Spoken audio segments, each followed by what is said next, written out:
नमस्कार, स्वागत है आपका न्यूज जनशक्ति में। आइए देखते हैं आज की खास खबरें। सलुम्बर जिले के गांव बामणिया में आदिवासी परिवार के एक दिवसीय चिंतन शिविर का आयोजन किया गया। इस अवसर पर बड़ी संख्या में आदिवासी समुदाय के लोग उपस्थित रहे। इस चिंतन शिविर में अपनी बात रखते हुए श्री भंवरलाल परमार ने अनुसूचित क्षेत्र में अंग्रेजी शराब बंद करने की बात की। साथ ही अनुसूचित क्षेत्र में आर्टिकल 244(1) की पालना धरातल पर करने की वकालत की। ज्यादा जानकारी के लिए आइए देखते हैं ये रिपोर्ट। पहले एक जमाना था, जमाना तो नहीं कह सकते, कुछ साल पहले अपने राजस्थान में कोई कार्यक्रम होता था तो गुजरात में कार्यक्रम नहीं होता था, मध्य प्रदेश में नहीं होता था, एक ही होता था। और उसमें मध्य प्रदेश के भाई है वो भी आर्थिक सहयोग करते थे, गुजरात वाले भी करते थे। आज इतना जन जागरण हो गया है कि जो संख्या चाहिए, जो आर्थिक सहयोग चाहिए वो लोकल हो गया है। पूरे जिले के लोगों को भी सहयोग करने की जरूरत नहीं होता है, पूरे हमारे 3-4 जिलों के भी सहयोग करने की आवश्यकता नहीं पड़ती है। इतना बड़ा हमारा कारवा आगे बढ़ गया है, उसमें आप सबका बहुत योगदान है। और आज हम लोग ये 3-4 पालों के बीच में हम लोग यहाँ पर कार्यक्रम कर रहे हैं।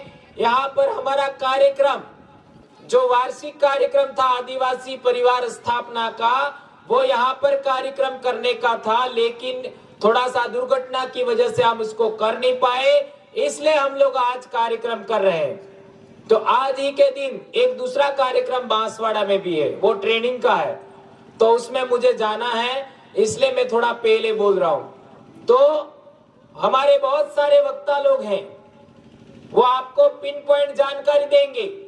हमारे दिल्ली से मैडम और हमारे Jitendra doctor sir, professor sir वो भी आए हैं, अर्जुन भाई आए हैं, वो भी आपके बीच में बात रखेंगे।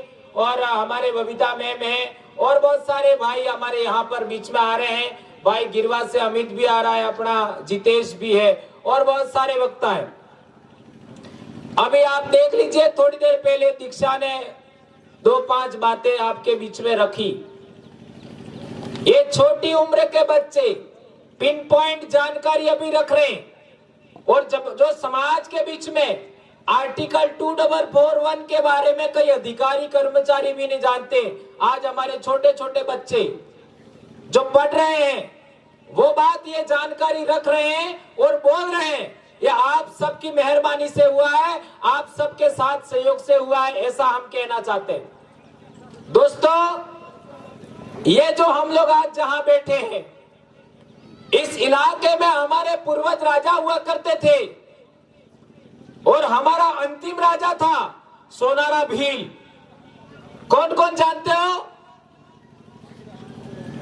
हमारा राजा था, हमारा पूर्वज सोनारा भील 13वीं शताब्दी तक।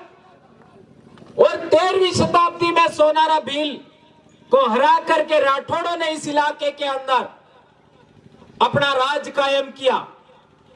और राठौड़ों के बाद आपका सिसोदिया वंश, जिसको चुंडावत और आपका ये जो सलुम्बर में जो वर्तमान में जागीरदार हैं, उनके पूर्वजों ने यहां अपनी जागीरदारी कायम किया। चुंडावत और शक्तावत 2 बड़ी शाखाएं हैं। तो मेरे कहने का मतलब यह है कि चुंडावतों और शक्तावतों से पहले यहाँ पर राठौड़ों का राज था, और राठौड़ों से पहले किसका राज था? भीलों का राज था। और भीलों का अंतिम राजा कौन था? सोनारा भील। यह हमें नहीं भूलना चाहिए। आज भी सोनारा भील के नाम पर बहुत कुछ अवशेष है।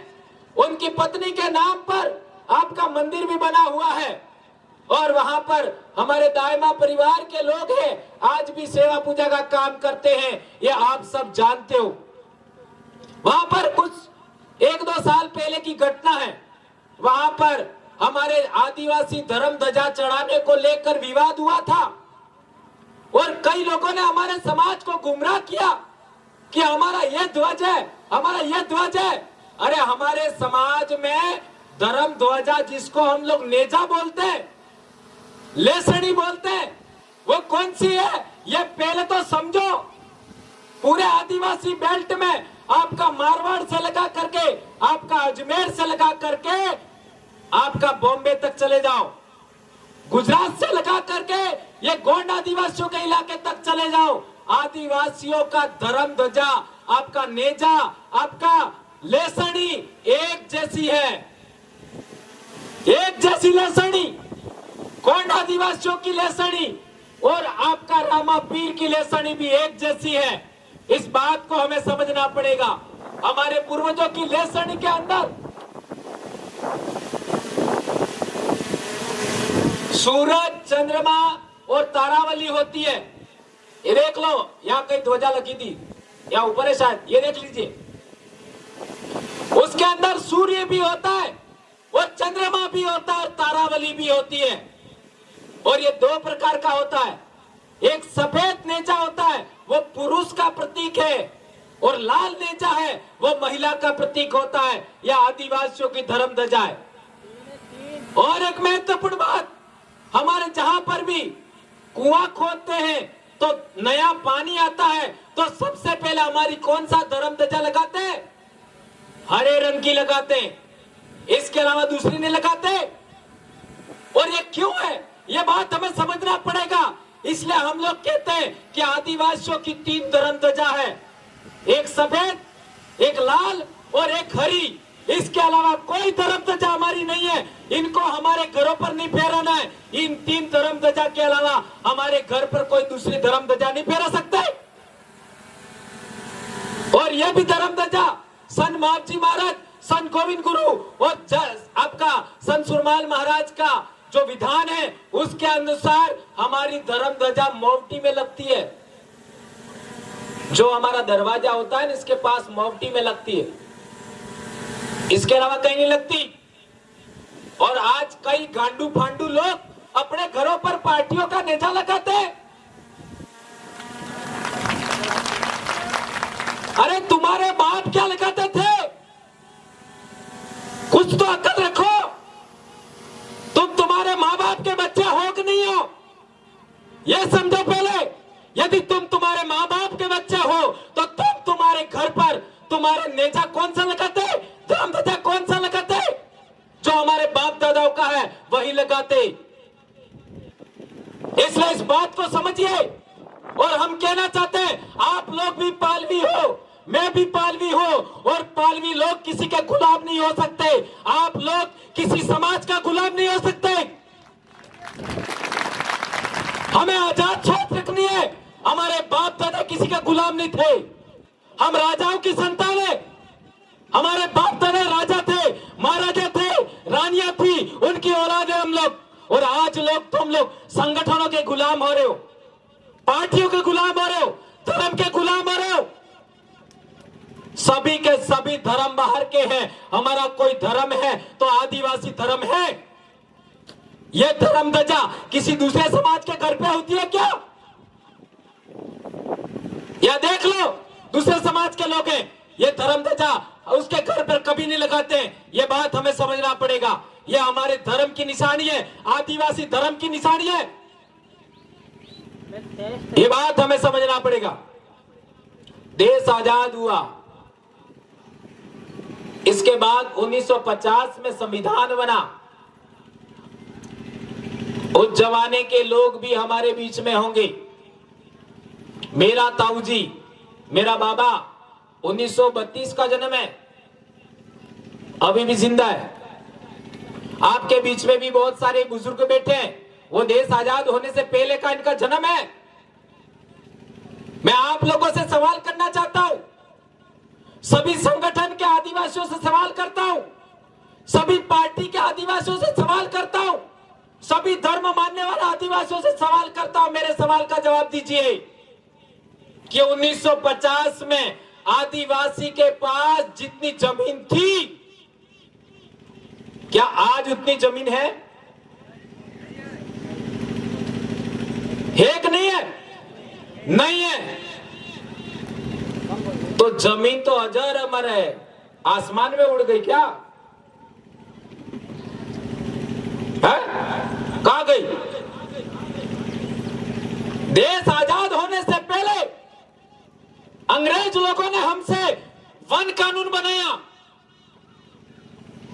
विभाग बनाया और आदिवासियों से जंगल छीन लिए। हजारों साल से आदिवासियों का विरासत, आदिवासियों का अधिकार, जंगल का विशेषाधिकार था आदिवासियों के पास, और अंग्रेज लोगों ने वन विभाग बना करके, वन का भूमि बना करके हमारे से जंगल का अधिकार छीन लिया। हमारा आधा पेट जंगल से भरता था। आज हम लोग कमजोर हुए, उसके पीछे सबसे बड़ा कारण है जंगल का कानून, और जंगल की वजह से हमारे को पौष्टिक भोजन नहीं मिलता है। ये अंग्रेजों ने हमसे जंगल का कानून बना करके जंगल छीना था, वो कानून आज भी जिंदा है, चल रहा है। इस पर एक भी नेता नहीं बोलता, इस पर एक भी धर्म वाला नहीं बोलता, इस पर एक भी संगठनकर्ता नहीं बोलता। आप लोगों को इस पर बोलना होगा। तो मैं कहना चाहता हूं कि 1950 के बाद हमसे सरकारों ने भी जमीन छीनी। किसके नाम पर? डैम बनाने के नाम पर, नहर बनाने के नाम पर, सड़क बनाने के नाम पर, अभयारण्य बनाने के नाम पर, टाइगर प्रोजेक्ट के नाम पर, शहर बसाने के नाम पर, पेरीफेरिया एरिया के नाम पर, उद्योग धंधे लगाने के नाम पर, न जाने किस किस के नाम पर सरकारों ने भी देश के विकास के नाम पर जमीन छीनी। जमीन के अंदर खनिज संपदा निकालने के लिए कल परसों ही पेपर में आया था, भास्कर में, उठा करके देख लेना। कितना अरावली पर्वतमाला खत्म कर दी हरामखोरों ने। इस धरती पर अरावली पर्वतमाला सबसे पुरानी मानी जाती है, और अरावली पर्वतमाला का पहला इंसान आदिवासी भील है। यह बात हमें समझनी पड़ेगी। अरावली पर्वतमाला इन्होंने खत्म कर दिया, कल परसों के पेपर में आया था, देख लेना आप। तो ये खनन के नाम पर लगातार जमीन कम होते होते और कई लोगों ने जबरन छीन लिया हमसे, और आज की तारीख में हमारी जमीन कम हो रही है। और વેલ વિસ્તાર કમ થઈ રહ્યો કે વધે? વેલ વિસ્તાર એટલે સમજ में આપજો બાબા, તમને સમજ में આપજો। હા, અમે બે જણા થઈને ત્રણેય સમજ में આપજો। तो વેલ વિસ્તાર તે વધે ને જगह कम थाती तो हमारी आने वाली पीढ़ियां कहां जाएगी? कहां पर रहेंगे हमारे बच्चे? उनका घर कहां बनेगा? वो खेत खलियान कहां बनाएंगे? कहां रहेंगे? इसके लिए कोई बोलता नहीं है, तो हमें बोलना पड़ेगा, हमें सीखना पड़ेगा। इसलिए आपको पढ़ना होगा। या जितने बेटे बेटियां आई है, सबसे कहना चाहता हूं, हमें अच्छी से अच्छी पढ़ाई लेना है। हमें पढ़ाई से पहले कोई व्रत उपवास नहीं करना है। 12वीं क्लास से पहले कोई बच्चा व्रत उपवास नहीं करेगा। अच्छा खाना है, अच्छा भरपेट भोजन करना है, रोज स्कूल जाना है, और अच्छी से अच्छी पढ़ाई लेना है, और हमें डॉक्टर, इंजीनियर, वकील बनना है। जिस दिन आप लोगों ने मंदिर जाना छोड़ दिया, स्कूल जाना शुरू कर दिया, और डॉक्टर, इंजीनियर, वकील बनने के लिए आप तैयार हो गए, आप इस देश के राजा बनोगे। कोई माई का लाल आपके सामने देख नहीं सकता। इसलिए मैं कहना चाहता हूं कि हमारी जमीन लगातार कम हो रही है। तो जो जमीन हमसे छीनी है आपका गैर कानूनी तरीके से, वो जमीन वापस आपको लेनी है। जंगल का अधिकार आपको लेना है, पानी का अधिकार जैसा जवाहर जी कह रहे थे वो वापस लेना है, तो आपको इस इलाके का हुक्मरान बनना होगा। आपको शासन करती जमात बनना होगा, आपको शासक वर्ग बनना होगा। आपका इस इलाके के अंदर 17 विधानसभा क्षेत्र है, वहां 70 से 80% आदिवासी है। यहां पर किसी दूसरे की जरूरत नहीं है। इसका मतलब ये नहीं है दूसरे लोग हमको वोट ना करें। ये हम कहना चाहते हैं कि जो 1951 में पहला चुनाव हुआ तब से लगा करके आज तक हमारा नेता कौन होगा उसका सिलेक्शन करने का अधिकार उन लोगों ने अपने पास रखा, जिनकी संख्या 20 से 30% है। इसलिए हम लोगों ने बार बार बोला, क्या बोला कि इस जाजम पर, ये जो जाजम है इसी जाजम पर सिलेक्शन होना चाहिए, हमारा नेता कौन होगा। तो सबसे ज्यादा लड़ाकू आदमी, सबसे ज्यादा समाज के लिए बोलने वाला आदमी और सबसे ज्यादा ज्ञानवान आदमी आगे जाएगा विधानसभा में। और फिर क्या होगा, ट्राइबल एडवाइजरी काउंसिल पर कब्जा होगा और ट्राइबल एडवाइजरी काउंसिल पर कब्जा होने के बाद ट्राइबल एडवाइजरी काउंसिल का अध्यक्ष भी हमारा होगा और सरकार में हमारी भागीदारी होगी। फिर नियम बनेगा, क्या नियम बनेगा? पहला नियम,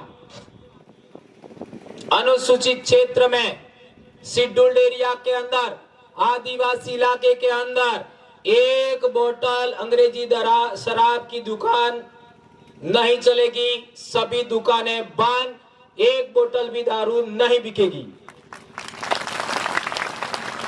तो किसी की औकात है कि एक दुकान भी खोलेगा?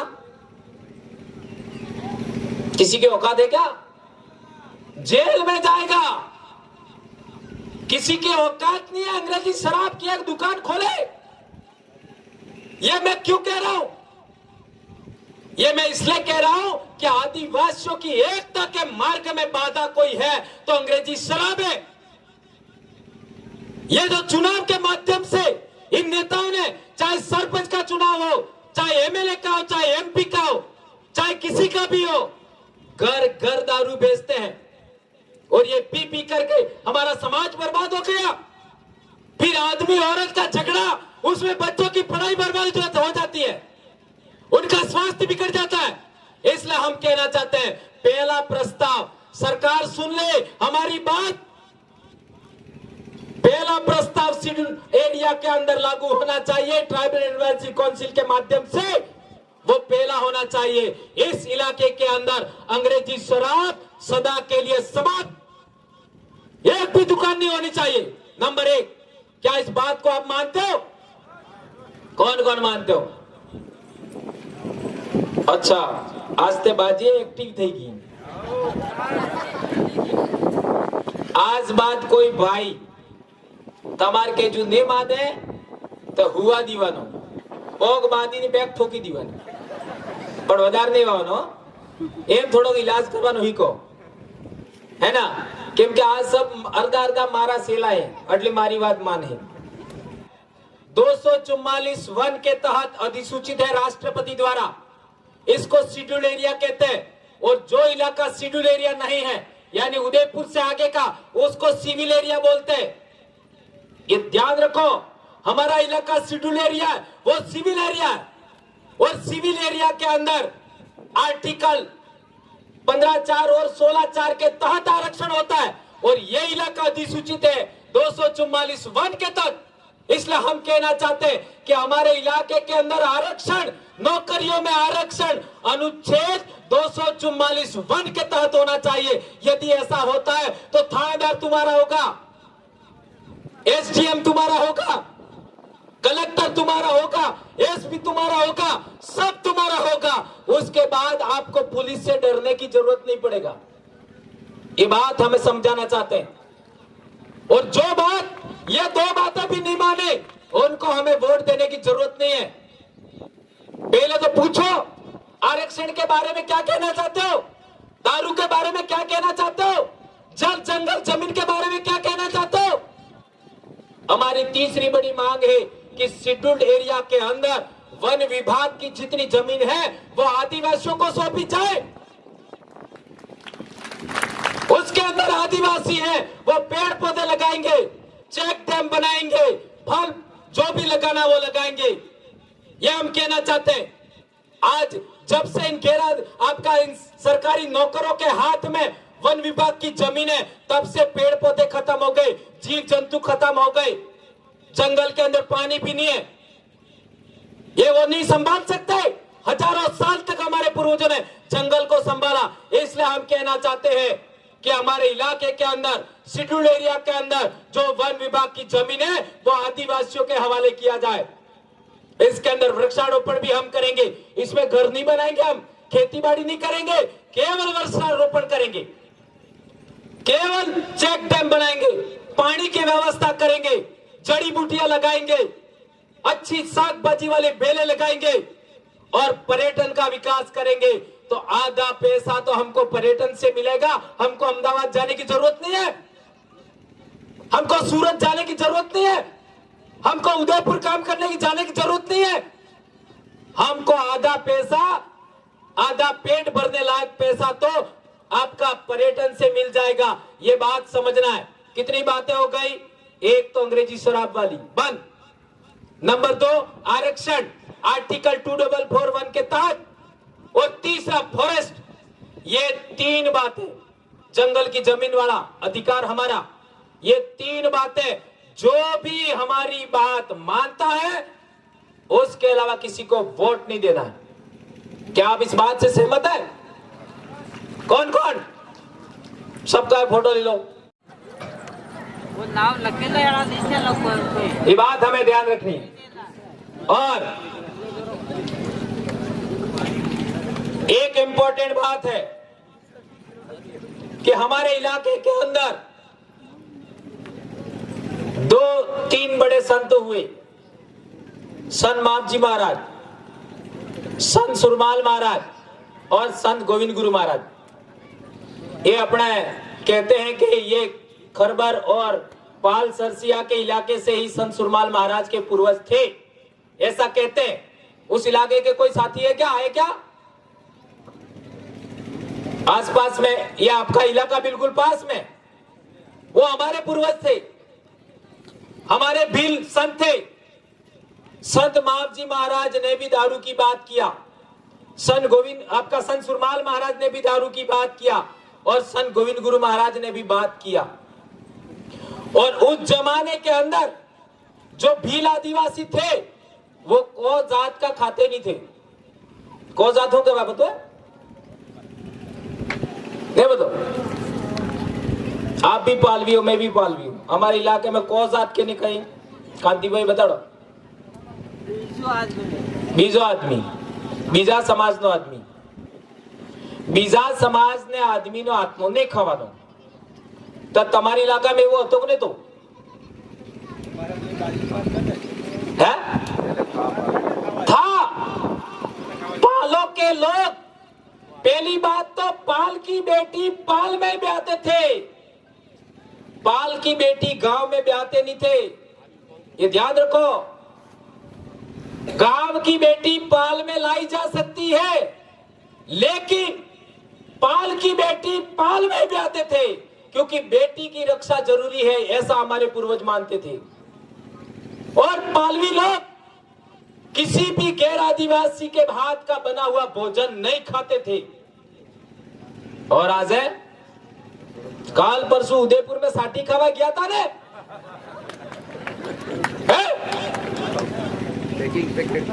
अरे कहां जा रहे हो? हमारा बाप क्या था? और वो भी पैकेट, और पैकेट का फोटो भी आया, ये माधव जैसे ने किसी ने भेज दिया। उस पे लिखा हुआ है क्या? पूड़ी ने, पराठे ने, क्या क्या, एक तो कलौंजी क्या था, है? गुड़, ये सब लिखा हुआ आया।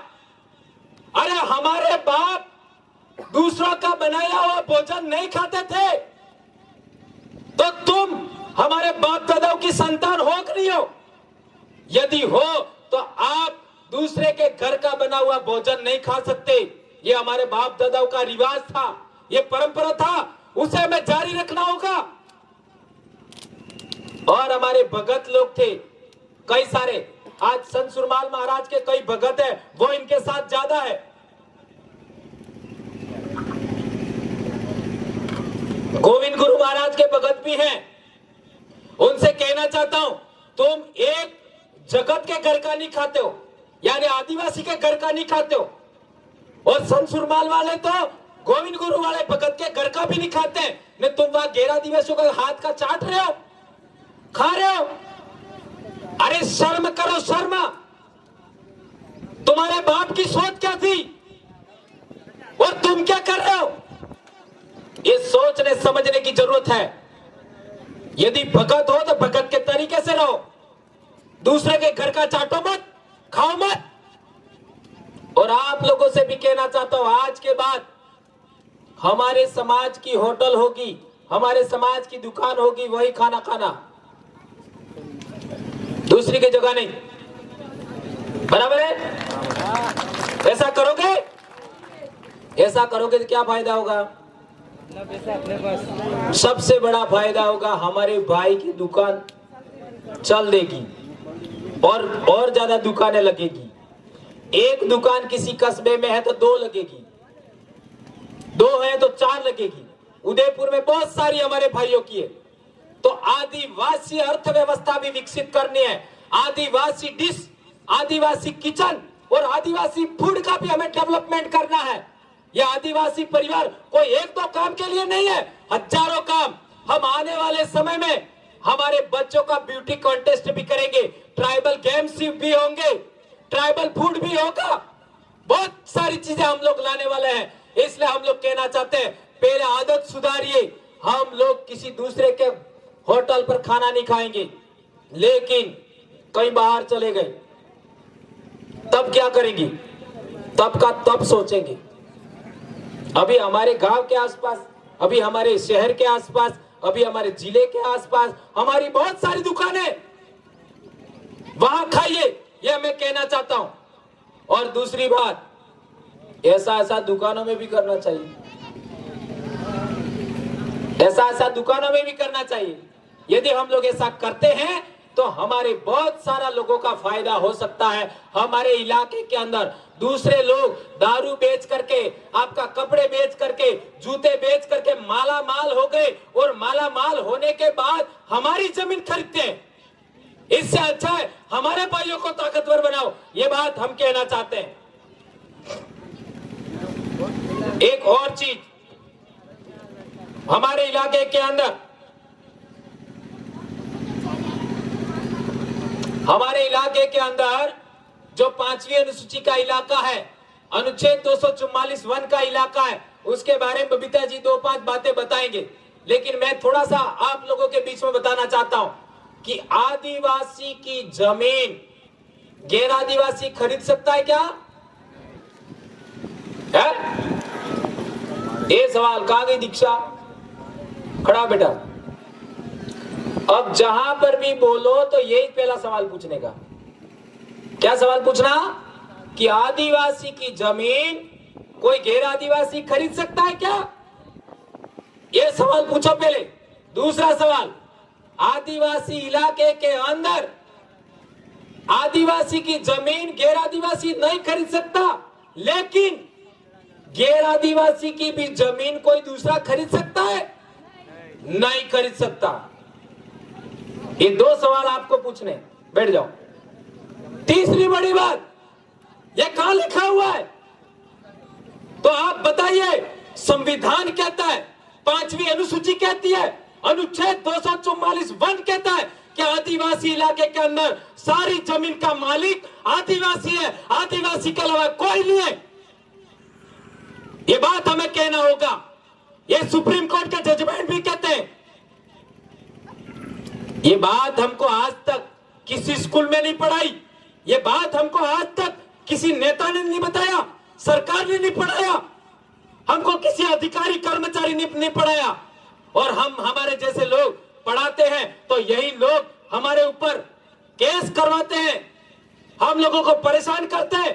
3 से 4 बार मेरे को परेशान किया, एपीओ किया, और तुम्हारे जय समन में बोलने की वजह से वहां इसी तरीके के लोग बैठे हुए थे, माता पिता बैठे हुए थे, औरतें भी थी, और उसी दिन कोई व्रत था।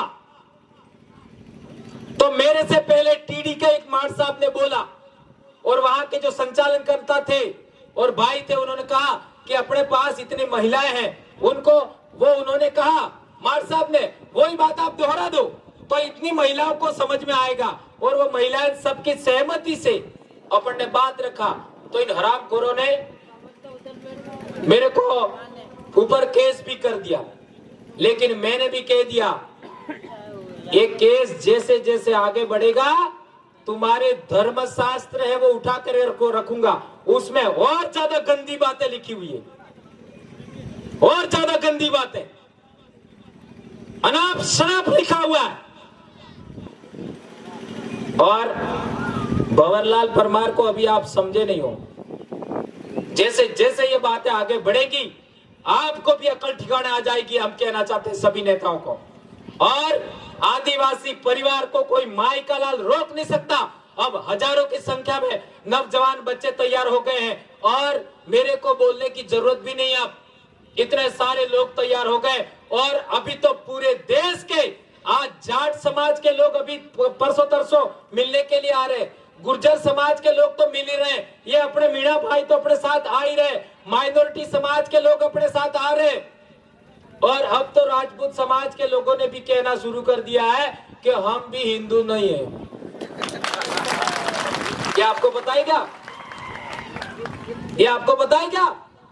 अभी हरियाणा और उत्तर प्रदेश के राजपूत भाई कह रहे कि हम लोग राजपूत कौन, यानी छात्र धर्म को मानते हैं, क्षत्रिय समाज को मानते हैं, चाहे वो मुसलमान हो चाहे हिंदू हो, हम एक कौम के लोग हैं, हमें एक साथ लड़ना चाहिए। अभी पिछले दिनों रैली हुई, हाँ, मुस्लिम राजपूत और हिंदू राजपूत एक हो रहे, और हमारे टटपुजिए नेता क्या बोल रहे कि हमारे आदिवासी लोग इस धर्म में चले गए, उस धर्म में चले गए, उनका डिलिस्टिंग करो। हमारा समाज का आदमी आदिवासी कैसे पैदा होता है? आदिवासी बाप भी होना चाहिए, आदिवासी माँ भी होना चाहिए, तब आदिवासी पैदा होता है। किसी को बाहर थोड़ी किया जा सकता है। अनुसूचित जनजाति के अंदर किसी को भी रखा जा सकता है, किसी को निकाला जा सकता है, और सरकार सर्टिफिकेट देती है। आदिवासी का सर्टिफिकेट लेने के लिए माँ भी आदिवासी होनी चाहिए, बाप भी आदिवासी होना चाहिए। तो कौन होता है निकालने वाले? हमारे समाज के लोग यदि मुसलमान बन गए हैं, हमारे समाज के लोग आपका ईसाई बन गए, हम वापस लाएंगे। इसलिए आप लोगों के माध्यम से आपके इलाके में भी कहीं ऐसा हुआ हो तो सभी लोगों को मानगढ़ लेके आओ। हम लोग सभी लोगों को वापस भीली संस्कृति में, आदिवासी संस्कृति में लाने के लिए 15 जुलाई को बहुत बड़ा रैली कर रहे हैं, उसमें आप सब पधारेंगे, ऐसी मैं आशा अपेक्षा करता हूं। और अपने खेरवाड़ा बेल्ट में, कोटड़ा बेल्ट में, जाडोल बेल्ट में बहुत सारे भाई ईसाई कन्वर्ट हो गए ऐसा कहते हैं, तो वो लोग धर्मांतरण शब्द का इस्तेमाल करते हैं। हम कहना चाहते हैं कि हमारा कहते हो धर्मांतरण, उन वो लोग बदले हैं, दूसरा धर्म बदला है, तो भीली संस्कृति से बदला है। हम इनको वापस लाएंगे भीली संस्कृति में, समय में हमारे समाज की रक्षा के लिए करेंगे, और आप लोग सभी साथ देंगे। और इन धर्म वालों के चक्कर में मत पड़ना, व्रत उपवास वालों के चक्कर में मत पड़ना, ये जो छोटे छोटे बातें करने वाले जो नेता नेतियां उनके चक्कर में मत पड़ना। ये बात मैं आप लोगों को कहना चाहता हूं। धन्यवाद। जय जोहार, जय आदिवासी, जय बल प्रदेश, जय भारत।